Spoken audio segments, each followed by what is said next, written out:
বন্ধু, যেহেতু আজকে আমি আমার গার্লফ্রেন্ডের সাথে দেখা করতে যাচ্ছি, সেহেতু একটা গান করতে করতে যাই নাকি? একটা ভালো গান কর।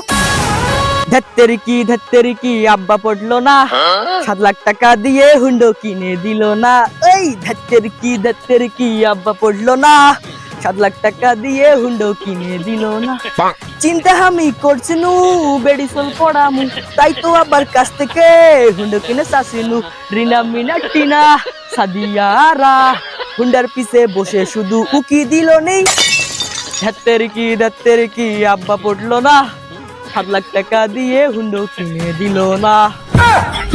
বন্ধু ওই দেখ আমার গার্লফ্রেন্ড। হাই হাই, কি হইল রে? আমার গার্লফ্রেন্ড তো দেখে আগেই বসে আছে। अरे अभी तो पार्टी शुरू हुई है।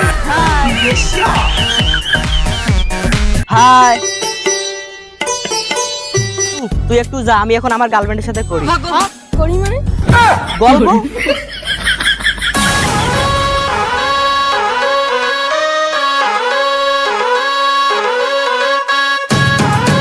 আরে তুমি আগে এসেই বসে আছো। আমার একটু বেশি তো। বেশি মানে? মানে তোমার প্রতি ভালোবাসা। ওই তুমি যে আমাকে এত তাড়াতাড়ি ভালোবাসবা, এটা তো আমি কল্পনাতেও ভাবতে পারি। কেমন ছাড়ো তো স্বজন, তুমি কি জানো না কিভাবে প্রিয় মানুষকে আপন করে নেওয়ার লাগে? জানি না মানে, আসো আমার বুকে আসো।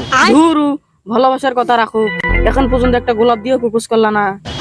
আহা, ভালোবাসতে গোলাপ ফুল লাগে এটা তো আমি জানি না। তাই তো কই, গোলাপ ফুলের আবার কি কাম? আচ্ছা, গোলাপ ফুল দিতে পারিনি তো কি হয়েছে? ভাড়ির ফুল নাইলে কদম ফুল এখনই আনি দিতে। তোমার কিছুই লাগবে না। আরে রাগ করো না, এমনি তোমার সাথে মজা করলাম। তোমার জন্য গোলাপ ফুলের তোড়া আনিয়ে দিব। সত্যি সত্যি তুমি আমাকে গোলাপ ফুলের তোড়া এনে দিবা? আরে হ্যাঁ, সত্যি তোমায় গোলাপ ফুলের তোড়া দিব। বয়ফ্রেন্ড হয়েছে কিসের জন্য যদি তোমাকে গোলাপ ফুলে দিবেন না পারি? কোনো সমস্যা নাই, তোমায় গোলাপ ফুল দিয়ে মরে দিব আমি। আচ্ছা আরোহী, তুমি আমাকে একটা কথা বলবা? কি কথা? না মানে ওই তোমাকে যে কালকে বললাম আমাকে কবে বিয়ে করবা, বিয়ার কি প্রস্তুতি নিছো? আরে এত বিয়ে বিয়ে করো কে? তুমি কেমন, আমি একটু তোমার সাথে মিশি। আরোহী, তুমি একটা কথা কর পাইলা, বিয়ের আগে কিসের মিশামিশি? বিয়ের আগে কোনো মিশামিশি হবে না, যা হবে সব বিয়ের পর।